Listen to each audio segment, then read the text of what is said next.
Video like जरूर कर लीजिए और ऐसे वीडियो लगातार फ्री में पाने के लिए चैनल को तुरंत सब्सक्राइब कर लीजिए और बेल आइकन को जरूर टैप कर लीजिए ताकि आगे भी सारे वीडियो आपको मिलते रहे। यूट्यूब में फॉलो करते हैं तो प्लीज ये वाला फ्री टेलीग्राम चैनल जरूर ज्वाइन कर लीजिएगा। सारे नोटिफिकेशन सारे अपडेट यहीं पे आते हैं, ध्यान रखिए।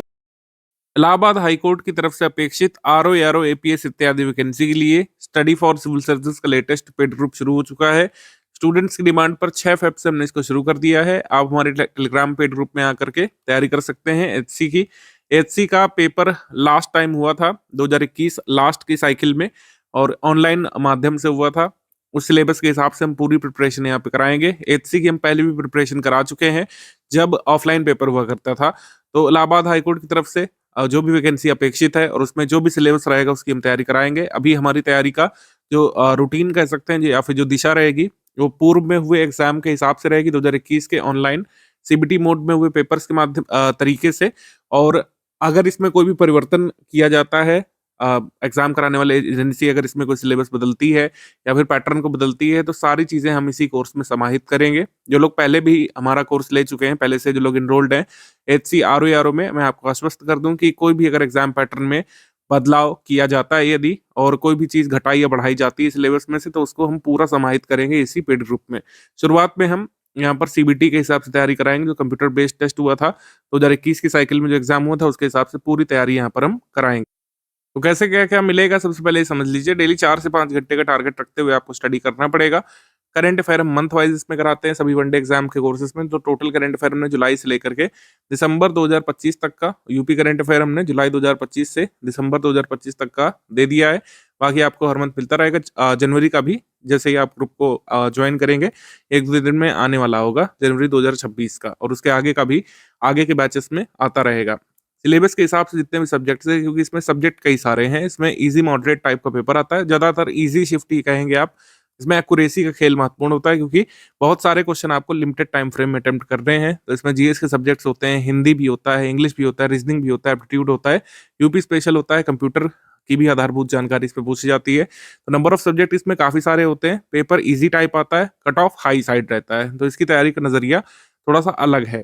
ठीक है, सभी सब्जेक्ट की क्लासेस हम देंगे, कंप्लीट नोट्स देंगे। क्लासेस यहाँ पे जरूरी है बेसिक स्टडी के लिए, बेसिक आप अप्रोच डेवलप करें उसके लिए। और नोट्स कंप्लीट होने के बाद सब्जेक्ट वाइज हम A4 साइज के प्रिंटेबल नोट्स दे देंगे। शुरुआत में क्या होगा, रिकॉर्डेड वीडियो क्लासेस आएंगी। रिकॉर्डेड रखना इसको जरूरी है क्योंकि सब्जेक्ट कई सारे हैं, इसको लाइव में नहीं कवर किया जा सकता है। रिकॉर्डेड वीडियो से ही आप रिलाई करिए क्योंकि उसकी रिपीट वैल्यू होती है और आप अपने हिसाब से चूज कर सकते हैं टॉपिक कि हम इस टॉपिक को पहले पढ़ना चाहते हैं या फिर इस टॉपिक को क्लासेस के माध्यम से नहीं, सिर्फ नोट्स के माध्यम से पढ़ना चाहते हैं। तो रिकॉर्डेड वीडियो क्लासेस आपको शुरुआत में मिलेंगी और इन्हीं रिकॉर्डेड क्लासेस की पीपीटी नोट्स मिलेंगी शुरुआत में शेड्यूल वाइज। और जैसे ही शेड्यूल हमारा फिनिश हो चुकेगा तब आपको A4 साइज के नोट्स मिल जाएंगे। अभी तो वैकेंसी अनाउंस भी नहीं हुई है, आपको जल्दी सारी अपडेट्स बताते रहेंगे। अभी पीपीटी नोट्स और रिकॉर्डेड वीडियो लेक्चर के हिसाब से आप लोग डेली 3 से 4 घंटे से भी पढ़ना शुरू कर सकते हैं। ठीक है, 2021 की परीक्षा योजना के हिसाब से हम यहाँ पर कराएंगे और आने वाले नोटिफिकेशन के हिसाब से जो भी सिलेबस में बदलाव हुआ तो उसको हम लोग अपने पेड कोर्स में समाहित करेंगे। हम पहले ही बता चुके हैं।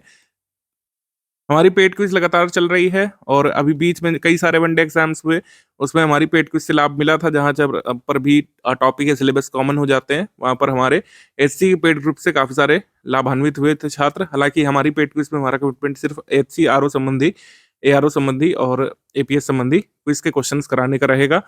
डेली 50 मोस्ट एक्सपेक्टेड क्वेश्चंस की हम लोग प्रैक्टिस करा रहे हैं इसमें, और 20 जीएस सब्जेक्ट के इसमें प्रश्न होते हैं, history, geography, politics, economy, environment संबंधी प्रश्न होते हैं। 10 प्रश्न यहाँ पे हिंदी के, 10 प्रश्न जनरल अंग्रेजी के और कंप्यूटर के करीब 10 प्रश्न होते हैं। अभी कुछ दिन के लिए हमने क्विज रोक भी रखी थी क्योंकि बहुत समय हो चुका था और बहुत सारे प्रश्न इसमें हो चुके थे। आप खुद देखिए, प्रश्नों का भंडार भरा पड़ा है। आप जितने ज्यादा प्रश्न लगाएंगे जीएस में और करंट अफेयर के सब्जेक्ट्स में, सामान्य हिंदी में, इंग्लिश में, कंप्यूटर में, उतने ही आप जो है कह सकते हैं पारंगत होते जाएंगे। तो पूरा खजाना एक तरीके से क्वेश्चंस का भरा पड़ा है। आप क्विज लगाते रहिए, आप खुद ही अपने आप में इंप्रूवमेंट देखेंगे कि कोई भी क्वेश्चन आप पीवाईक्यू को सॉल्व कर ले रहे हैं आसानी से।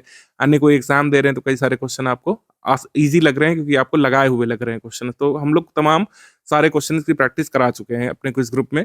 ये हमारा पेड क्विज का ग्रुप है और इसमें सिक्योरिटी लगी है, इस वजह से इसको इस तरीके से रिकॉर्ड करना पड़ रहा है।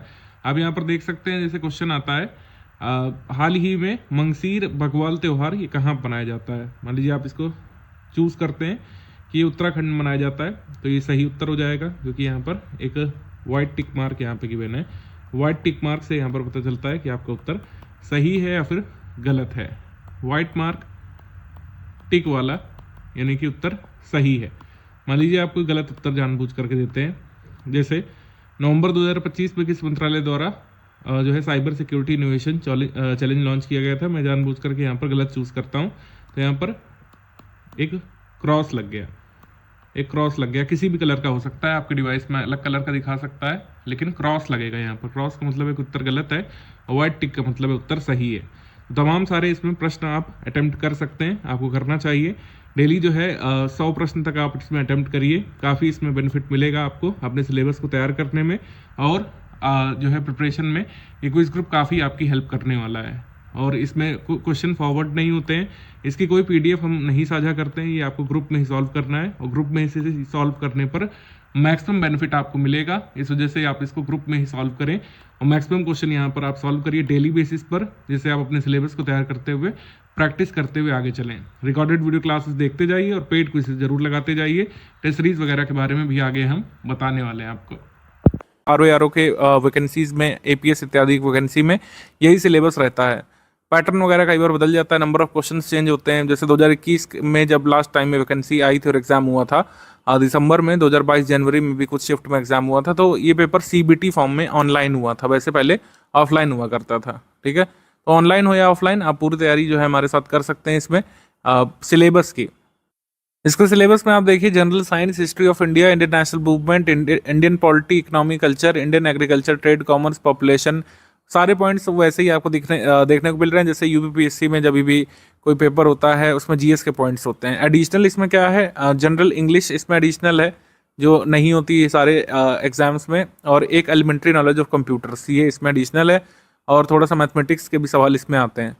तो पूरी तैयारी इसमें आपकी कराई जाएगी। कुछ प्रैक्टिस वाले पॉइंट्स हैं जैसे रीजनिंग, मैथमेटिक्स, इसमें आपको प्रैक्टिस करनी पड़ेगी, और प्रैक्टिस ही इसमें आपको आगे लेके जाएगी। जितने ज़्यादा क्वेश्चंस की आप प्रैक्टिस करेंगे उतना ही आपको लाभ होगा, क्योंकि इसमें ज़्यादा थ्योरेटिकल वाले ज़्यादा क्वेश्चन नहीं आएंगे। एप्टीट्यूड वाले सेक्शन में मैं अभी पेपर्स आपको दिखा दूंगा तो और अच्छा अंदाज़ा पड़ जाएगा, और बाकी जो चीज़ें बच रही हैं उसका इस तरीके का कंटेंट दिया जाएगा कि अगर आपने अच्छे से पढ़ के रिवाइज कर लिया है, क्योंकि हमारे पास काफ़ी टाइम भी है अभी, आप अच्छे से पढ़ सकते हैं, रिवाइज कर सकते हैं, और हमारे प्रैक्टिस रिसोर्सेज को फॉलो करके अपनी मजबूत तैयारी कर सकते हैं इन पॉइंट्स की, जिससे आपका एग्जाम हो तो आप उसमें अच्छा परफॉर्म कर सकें, और सबसे ज़रूरी ही कट ऑफ तक पहुंच सके। कट ऑफ इसका देखना बहुत ज़रूरी है, मैं पहले ही दिखा दे रहा हूँ, जिससे आप किसी तरीके के भ्रम में ना रहें। कट ऑफ मार्क्स तक पहुंचना एचसी में काफ़ी डिफिकल्ट होता है, कट ऑफ ज़्यादा जाता है। कुछ कारण है, पहला कारण ये है कि नेगेटिव मार्किंग नहीं है, दूसरा कारण ये है कि क्वेश्चन थोड़े ईजी साइड आते हैं, बहुत डिफिकल्ट लेवल पेपर नहीं होता है।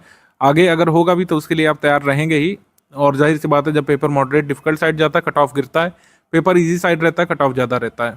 तो यूआर का कट ऑफ यहाँ पर 206 नंबर करीब गया था 2018-19 वाले में, और ये मैं जो है कट ऑफ बता रहा हूँ 250 में से, क्योंकि 50 की यहाँ पर टाइपिंग टेस्ट भी होता है, ठीक है, कंपलसरी टाइपिंग टेस्ट होता है, और 200 मार्क्स यहाँ पर आपके सीबीटी के जोड़े जाते हैं स्टेज 1 के, तो उसको मिला करके ये आपका कट ऑफ बना था 205 नंबर।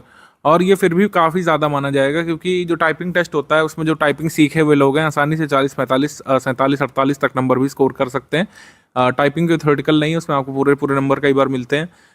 तो आपको ये मान के चलिए कि आपको 170, 175 नंबर टारगेट करने पड़ते हैं अपने सीबीटी में या फिर फर्स्ट स्टेज में, और ये बिल्कुल लाए जा सकते हैं, ऐसा नहीं कि कोई लाया नहीं है। पिछली बार भी हमारे कई सारे लोग जो है फाइनली इतने नंबर लाकर सिलेक्ट हुए थे, कुछ लोगों के 190 तक भी पहुंचे थे, 185, 90।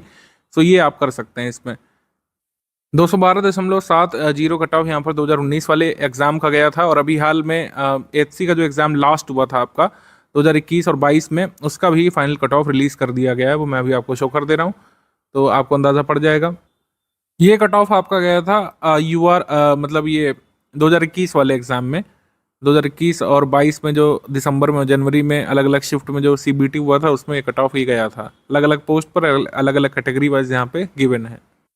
पेपर का स्तर कुछ इस तरीके का होता है, कहने को तो आरओ का ये पेपर होता है, लेकिन लेवल अभी तक देखा गया है कि इजी साइड रहता है, इजी मॉडरेट साइड रहता है।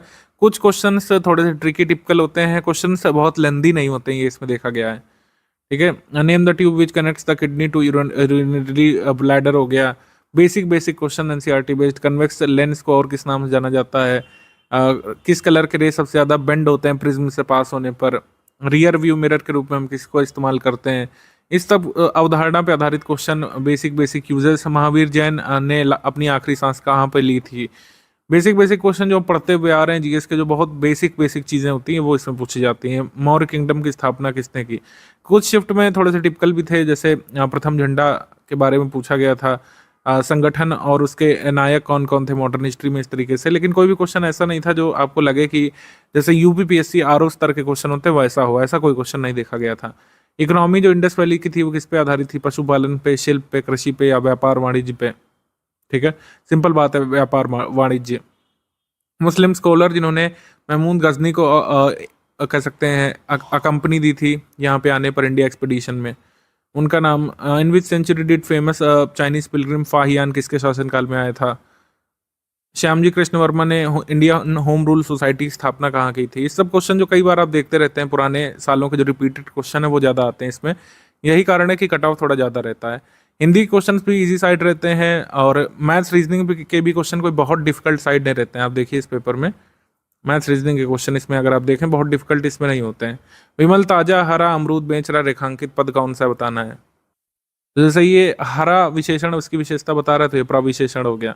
सिंपल क्वेश्चन इसमें ज़्यादा आते हैं। इंग्लिश के भी क्वेश्चन कोई बहुत डिफिकल्ट नहीं आते हैं। ज़्यादातर क्वेश्चन जो है उस पर आधारित रहते हैं वोकैबलरी पे। जैसे choose the given option to fill in the blanks, wealth, beauty and fame are dash are what. इसका आंसर क्या हो जाएगा, ट्रांजिएंट हो जाएगा, यानी कि नॉन परमानेंट, क्षणिक। She goes to work at unusual hours, तो वर्क क्या है, वर्क एडजेक्टिव है, एडवर्ब है, वर्ब है कि नाउन है इसमें। ठीक है, वर्क तो वैसे वर्ब होता है, लेकिन वाक्य में क्या है ये बताना है। तो वाक्य में क्या हो रहा है, वाक्य में नाउन की तरीके काम कर रहा है। तो इस तरीके से आपको करना पड़ता है। इसमें कंप्यूटर क्वेश्चन भी ज़्यादा कोई टिपिकल नहीं देखने को मिलता है। इसी वजह से मैंने कहा कट ऑफ ज़्यादा क्यों जाता है, ये मैं आपको दिखाने की कोशिश कर रहा हूँ। कट ऑफ इसीलिए ज़्यादा जाता है क्योंकि मोस्टली क्वेश्चन डुएबल होते हैं। पेपर दो तरीके से बनता है। जो आप बाईं तरफ देख रहे हैं ये यूपीपीएससी आरओ पेपर के क्वेश्चन है। ये यूपीपीएससी आरओ पेपर इस तरीके का बनाता है। ये कुछ क्वेश्चंस मैंने निकाल लें, जैसे इसमें कथन और कारण वाले जो क्वेश्चंस आते हैं, कई सारे आजकल पूछे जा रहे हैं। अभी कथन होता है, कारण होता है, उसमें आपको बताना पड़ता है क्या उसकी स्पष्ट व्याख्या कर रहा है या फिर नहीं। अगर कोई डिटेल वाला क्वेश्चन है तो उसमें 2 या 3 स्टेटमेंट दी होती है, उसमें बताना पड़ता है कोई एक सही है, कोई 2 सही है या दोनों सही है। अभिकथन कारण वाले सवाल, मिलाने वाले सवाल, डिटेल वाले सवाल जिसमें एक ही फैक्ट के बारे में कई सारे इन्फॉर्मेशन यहाँ पे पूछी जाती है। पंजाब के विलय के बारे में यहाँ पे 3 चीज़ें पूछी गई हैं, इनमें से बताना है कौन सा सही है कौन सा नहीं सही है। जबकि आप देखेंगे दाईं तरफ क्या दिया हुआ है, ये एचसी के क्वेश्चंस हैं। ये हमने पीडीएफ आपको ग्रुप में शेयर भी कर दी है। एचसी आरओ के क्वेश्चंस हैं, और इसमें आप देखेंगे तो ये पाएंगे ज़्यादातर क्वेश्चंस डुएबल हैं और क्वेश्चंस लेंदी नहीं है। जैसे इसमें पूछा है कि कौन सा एंजाइम जो है रिस्पॉन्सिबल होता है ब्रेकडाउन ऑफ प्रोटीन के लिए स्टमक में। कौन सा ग्लैंड ग्रोथ हार्मोन सेक्रीट करता है। जो कौन सा स्नेहक यानी लुब्रिकेंट के रूप में इनमें से इस्तेमाल किया जाता है। तो आंसर जो है ग्रेफाइट हो जाएगा, सिंपल। बेसिक क्वेश्चन जो हम बचपन से अपने क्लासेस में पढ़ते हुए आए हैं वही सब ज़्यादातर इसमें पूछे जाते हैं। ऐसा मैं नहीं मान के चल रहा हूँ कि इस बार भी इतना ही ईजी पेपर होगा, लेकिन जब भी इजी पेपर होगा कट ऑफ ज़्यादा जाता है, और जब भी टफ पेपर होगा कट ऑफ गिरेगा। तो वही इक्वेशन होती है हमेशा। अगर इजी पेपर आया तो उसमें ज़्यादा नंबर ऑफ सही क्वेश्चन आपको निकालने पड़ते हैं। अब लास्ट बार कई शिफ्ट में एग्जाम हुआ था, तो एक एवरेज हमने निकाला है कि किस शिफ्ट से कितने क्वेश्चन यहाँ पे आए थे, किस सब्जेक्ट से। तो जनरल साइंस से आपके 17 से 18 क्वेश्चन देखे गए थे हर शिफ्ट में। फिर आपके हिस्ट्री ऑफ इंडिया से 12 क्वेश्चन देखे गए थे, नेशनल मूवमेंट से 19 क्वेश्चन देखे गए थे। तो कुल मिलाकर हिस्ट्री से 30 सवाल लगभग हर शिफ्ट में आए थे। हिस्ट्री काफ़ी बड़ा इसमें पोर्शन है। इंडियन पॉलिटी, इकोनॉमी, कल्चर से यहाँ पर देखे गए थे 16 प्रश्न। 10 प्रश्न यहाँ पर इंडियन एग्रीकल्चर, ट्रेड, कॉमर्स से देखे गए थे, जिसमें डेटा भी पूछा गया था, बेसिक भी पूछा गया था। World geography, geography of India, resources से यहाँ पे 7 क्वेश्चन आए थे। एक्चुअली पॉपुलेशन, इकोलॉजी, अर्बनाइजेशन से माफ कीजिएगा 7 सवाल आए थे। 22 क्वेश्चन यहाँ पर world geography, geography of India, national resources से आए थे, नेचुरल रिसोर्सेज से, रिसोर्सेज ऑफ इंडिया से, human geography, physical geography, environment, सब कुछ इसमें शामिल था। इससे 22 सवाल आए थे, 20-22 सवाल हर शिफ्ट में। किसी में 24 थे, किसी में 20, तो एवरेज यहाँ पर निकाला गया 22। 21 भी थे किसी शिफ्ट में। करंट अफेयर से यहाँ पर 19 सवाल पूछे गए थे, मतलब 10% पोर्शन आपका करंट अफेयर का रहता है। कभी कभी 25 सवाल तक भी करंट अफेयर के देखे गए थे एक शिफ्ट में। फिर एप्टीट्यूड सेक्शन से अब 25 प्रश्न इसमें आए थे। Special knowledge regarding education, culture, agriculture, industry, trade of Uttar Pradesh, मतलब यूपी जीके से कुल मिलाकर यूपी करंट अफेयर से 11 सवाल आए थे इसमें। इंग्लिश लैंग्वेज और हिंदी लैंग्वेज से सभी शिफ्ट में 20 सवाल इसमें आए थे, 10 हिंदी के 10 इंग्लिश के सभी शिफ्ट में। और एलिमेंट्री नॉलेज ऑफ कंप्यूटर से यहाँ पर 22 प्रश्न लगभग हर शिफ्ट में देखे गए थे, 21 से 22। तो इस तरीके से आपको तैयार करना है 12 बिंदु और करीब 200 प्रश्नों का ये पेपर। तो इस तरीके से लगभग आपको हर जगह पे फोकस करना पड़ेगा। कुछ जो मोस्ट इंपॉर्टेंट एरियाज हैं जैसे हिस्ट्री है, history of Indian national movement से 30 प्रश्न बन रहे हैं और ज्योग्राफी से 22-23 तो बन ही रहे हैं। तो 1/4 पोर्शन हिस्ट्री ज्योग्राफी है, आप इसको इग्नोर नहीं कर सकते हैं। करंट अफेयर से भी 20 बन रहे हैं, एप्टीट्यूड से 25 और हिंदी इंग्लिश से 20। तो ये एक अच्छा मतलब है कि आपको हर एरिया पर फोकस करना पड़ेगा। मैंने कहा कि इसमें कट ऑफ ज़्यादा जाता है तो आपके पास ज़्यादा चॉइस नहीं रहेगी क्वेश्चन को लेफ्ट करने की। आपके पास यही चॉइस है कि आप ज़्यादा से ज़्यादा क्वेश्चन उसमें सही निकालें, तभी आप कट ऑफ जो कि काफ़ी हाई जाता है उसको क्रॉस कर पाएंगे। एलिमेंट्री नॉलेज ऑफ कंप्यूटर भी यहाँ पर थोड़ा सा स्टडी करना पड़ेगा। जो लोग नॉर्मल यूपीपीएससी के आरओ की तैयारी करते हैं उनके में कंप्यूटर मेंस में आता है, लेकिन इसमें प्रीलिम्स में आएगा ऑब्जेक्टिव फॉर्म में। एचसी आरओ के लिए आप ये समझिए कि आपके एग्जाम में आपको तैयारी किस तरीके से करनी है कंटेंट की। कंटेंट जो है इसमें कोई भी टॉपिक हो सकता है। फॉर एग्जांपल कोई स्कीम ले लेते हैं, स्कीम हम लोग ले लेते हैं इसमें PM Vishwakarma scheme, PM Vishwakarma योजना ये लॉन्च किया गया। अब इसमें तथ्य जो है वो आपके एग्जाम में इसी तरीके से पूछे जाएंगे। पीएम विश्वकर्मा एक बहुत इंपॉर्टेंट टॉपिक है, इसी वजह से मैं इसका उदाहरण ले रहा हूँ कि ये आपका तैयार भी हो जाए। पीएम विश्वकर्मा को किसने लॉन्च किया था? पीएम मोदी जी ने। कब लॉन्च किया था? व्हेन, तो डेट इसमें इंपॉर्टेंट है, 17 सितंबर 2023। अब इसमें हु में आप लिख सकते हैं बेनिफिशियरीज, इसमें पूछ सकते हैं बेनिफिशियरी कौन होंगे, यानी इसका लाभ किसको मिलेगा। बेनिफिशियरी होंगे 18 तरीके के ट्रेडर्स, 18 ट्रेडर्स। 18 तरीके का जो काम होता है, मछली का जाल बनाने वाले, औजार बनाने वाले, ब्लैक स्मिथ हो गए और बढ़ई वगैरह होगा, इनको लाभ दिया जाएगा। वॉट क्या है? वॉट का मतलब इसमें आ जाएगा क्या लाभ इसमें दिया जाएगा। इसमें 6 तरीके का सपोर्ट दिया जाएगा, जिसमें रिकॉग्निशन है, स्किल अपग्रेडेशन है, मार्केटिंग सपोर्ट है, ये सब ठीक है। डिजिटल पेमेंट का कह सकते हैं इंसेंटिव भी है। कितना मिलेगा अगर आपसे पूछें तो इसमें जैसे आपसे पूछें इसके तहत कितने लोन का यहाँ पे प्रावधान किया गया है, कितना क्रेडिट मिल सकता है। 1 लाख रुपए पहली बार में, 2 लाख रुपए दूसरी बार में यहाँ पे मिलेगा। और इसको स्कीम को कहाँ पे लॉन्च किया गया था? न्यू दिल्ली में पीएम मोदी जी ने लॉन्च किया था। ये हो गया डिटेल्स में। अब ये कौन सी मिनिस्ट्रीज को इम्प्लीमेंट करने वाली है? तो इसमें 3 मिनिस्ट्रीज को इम्प्लीमेंट करने वाली है। सेंट्रल सेक्टर की स्कीम है, 3 मिनिस्ट्री ज्वाइंटली इसको जो है इम्प्लीमेंट करेगी। पहले तो मिनिस्ट्री ऑफ फाइनेंस है, मिनिस्ट्री ऑफ फाइनेंस हो गया, और मिनिस्ट्री ऑफ एमएसएमई हो गया, ministry of skill development and entrepreneurship यहाँ पे हो गया, स्किल डेवलपमेंट एंड एंटरप्रेन्योरशिप। ये 3 मिनिस्ट्री इसको कंज्वाइंटली इंप्लीमेंट करने वाली है। अब इतनी सारी डिटेल मैंने आपको बता दी। अब इसी में से क्या होता है कि जैसे बड़े एग्जाम होते हैं, जैसे यूपीपीसीएस का एग्जाम हो गया, आरओ का एग्जाम हो गया, कोई अदर स्टेट पीसीएस हो गया, ये कई सारी चीज़ें एक ही क्वेश्चन में डाल देते हैं, उसमें पूछते हैं कौन सा कथन सही है स्कीम के बारे में। जबकि एचसी आरओ में क्या होगा, हर शिफ्ट में आप देखेंगे अगर मल्टीपल शिफ्ट में पेपर हुआ, इसमें अलग अलग चीज़ें पूछी जाएंगी। कोई एग्जाम मतलब ये डेट पूछेगा किस डेट पर आई थी, कोई पूछेगा कि इसमें जो है कितना क्रेडिट दिया जाएगा, और इसमें पूछेंगे कितने तरीके का सपोर्ट इसमें प्रॉमिस किया गया है। किसी में मिनिस्ट्री पूछ ली जाएगी और वेन्यू पूछ ली जाएगी कहाँ पे इसको लॉन्च किया गया। तो ये सब चीज़ें आपके एग्जाम में मतलब एक इन्फॉर्मेशन से, एक तरीके की चीज़ से, एक तरीके के कंटेंट से, टॉपिक से एक ही तरीके के क्वेश्चन यहाँ पे बनाता है एचसी आरओ। इसी वजह से आपको 200 क्वेश्चन करने होते हैं लिमिटेड टाइम पीरियड में, क्योंकि क्वेश्चन छोटे छोटे होते हैं। तो मैं आपको कहाँ पे ये ले जाना चाह रहा था, ये कहने का मतलब है कि आपको पढ़ना पड़ेगा खूब सारा, आपको पढ़ना कई सारी चीज़ें हैं, लेकिन एग्जाम में जब आप क्वेश्चन सॉल्व करेंगे तो एक क्वेश्चन में एक ही चीज़ उसमें पूछी जाएगी। ऐसा नहीं है कि एक ही क्वेश्चन में तमाम इन्फॉर्मेशन आइडेंटिफाई करनी होगी, ऐसा नहीं होता है। सिलेबस इसमें ज़्यादा है, नो डाउट, कई सारी इसमें चीज़ें हैं, सिलेबस इसमें ज़्यादा है, इसमें फैक्ट्स ज़्यादा हैं, लेकिन जब एग्जाम में आप बैठेंगे तो पर क्वेश्चन जो डिफिकल्टी लेवल है वो थोड़ा सा कम देखने को मिलता है। 5 आवर्स डेली का एक आपको टाइम प्लान अपना बनाना चाहिए, चाहे आप सब्जेक्ट वाइज पढ़ें चाहे मॉड्यूल वाइज। सब्जेक्ट वाइज भी आपको ऑप्शन अवेलेबल है और मॉड्यूल वाइज भी। जो लोग मॉड्यूल वाइज स्टडी करेंगे वो जो है मॉड्यूल को 1 आवर आप फॉलो करिए, 1 घंटा आपको मॉड्यूल पढ़ने में जाएगा जो आपको दिया जाएगा। अब मॉड्यूल कैसे कैसे आएगा उसका हमने पूरा टाइम प्लान भी दिया होगा आपको। मॉड्यूल का टाइम प्लान अगर नहीं भी दिया है तो एक सब्जेक्ट का एक ही मॉड्यूल होगा, करंट अफेयर जो पीडीएफ आपको दी गई है, आपको जुलाई से अभी तक का कवर करना है, तो 45 मिनट्स यहाँ पर आप डेली करंट अफेयर को देंगे तो विद इन 15 डेज में आप पूरा तैयार कर लेंगे, मतलब पढ़ लेंगे, और फिर बाद में रिवीजन चलेगा आपका डेली क्विज प्लस पीवाईक्यू। इसमें आप 45 मिनट दीजिए कम से कम अभी, क्योंकि कई सारे क्वेश्चन पुराने हो चुके हैं, उनको कवर करने में टाइम लगेगा। और बाकी बचा जो मोस्ट इंपॉर्टेंट पार्ट है वो रिवीजन है। जैसे जैसे मॉड्यूल आपके 80 होने हैं, आप हर 8 मॉड्यूल बाद या हर 5 मॉड्यूल, हर 10 मॉड्यूल बाद रिवीजन का यहाँ पर टाइम प्लान बनाइए कि आप पुराने मॉड्यूल को दोहराएंगे भी। रिवीजन बहुत जरूरी है। जब इतना बड़ा सिलेबस आपको कवर करना पड़ता है तो रिवीजन की भूमिका बहुत ज़्यादा है। अगर आप रिवीजन को इग्नोर करेंगे तो आप जो है पीछे रह जाएंगे। हमेशा ही ध्यान रखिए, सब्जेक्ट वाइज पढ़ें चाहे मॉड्यूल वाइज, आपको रिवाइज करना ही पड़ेगा। कुछ ऐसा यहाँ पर आपको टाइम प्लान खुद बनाना पड़ेगा कि आप पढ़ी हुई चीज़ को दोबारा पढ़ें, और अभी टाइम है, अभी आप रिवाइज कर सकते हैं कई सारी चीज़ों को अच्छे तरीके से प्रिपेयर करने के लिए। जो लोग सब्जेक्ट वाइज पढ़ेंगे, आप अपने टाइम प्लान को फॉलो कर सकते हैं। बस हमारे जो कह सकते हैं नोट्स को सब्जेक्ट वाइज में शामिल करना है आपको। जैसे मान लीजिए आप एक दिन हिस्ट्री पढ़ते हैं, ठीक है, हिस्ट्री के साथ आप इन्वायरमेंट पढ़ते हैं या फिर करंट अफेयर पढ़ते हैं या यूपीजी के पढ़ते हैं, आपको इसमें मैनेज करना पड़ेगा। 2 से 3 सब्जेक्ट लेकर के डेली आप चलें। आप इसमें सब्जेक्ट मिक्स करते हुए इसमें पढ़िए।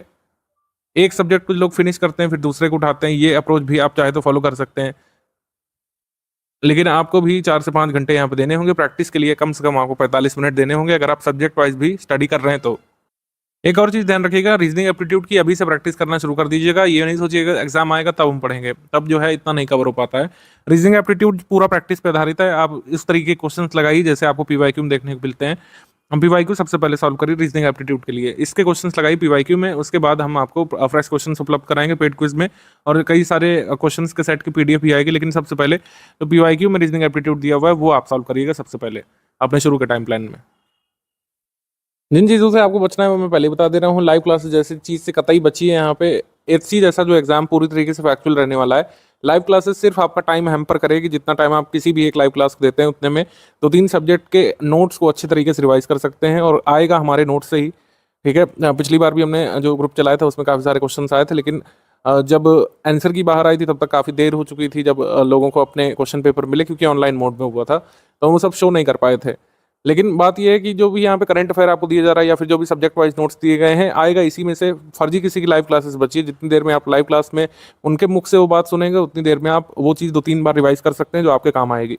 Live classes debates and discussion की नीड नहीं है। जो एग्जाम की डिमांड है उसको पूरा करिए। यहाँ पर ये कोई यूपीएससी पेपर नहीं देने जा रहे हैं जिसमें डिबेट्स डिस्कशन फर्जी चीज़ों पर चल रहे हैं। सोशल जो चीज़ें चल रही हैं, संदेश खाली में जो चल रहा है, बहुत अनफॉर्चुनेट है, लेकिन उसका डिबेट डिस्कशन आपके एग्जाम के काम का नहीं है। आपके एग्जाम के काम का जितना भी करंट अफेयर है वो हमने मंथ वाइज पीडीएफ फॉर्म में दे दिया है, वही सफिशियंट है। उसी से आपको एग्जाम में क्वेश्चन देखने को मिल जाएंगे। मतलब कहने का मतलब है कुल मिलाकर समय बचाइए। जो सिलेबस की डिमांड है, जो एग्जाम की डिमांड है, उसको पूरा करिए। आप एचसी आरओ में सिलेक्ट तभी होंगे, या फिर किसी भी एग्जाम में जिसकी आप प्रिपरेशन कर रहे हैं सिलेक्ट तभी होंगे जब उस एग्जाम की डिमांड पूरी करेंगे। जो प्रक्रिया है उसको पूरा करेंगे तभी जो है आप सिलेक्ट होंगे। आप कितना बड़े ज्ञाता हैं, आपको कितनी नॉलेज है किसी भी डिस्कोर्स के बारे में, आप कितना अच्छा डिबेट डिस्कशन कर लेते हैं या फिर अच्छे ओरेटर हैं, उससे नहीं फर्क पड़ता है। जब तक आप वो अंक नहीं लाएंगे जो कट ऑफ जो आयोग निकालेगा या फिर जो भी एग्जाम करा रहा है एजेंसी, वो बताएगा कि इतना अंक चाहिए, जब तक आप उस अंक तक नहीं पहुंचेंगे सारे डिबेट डिस्कशन डिस्कोर्स सब बेकार है।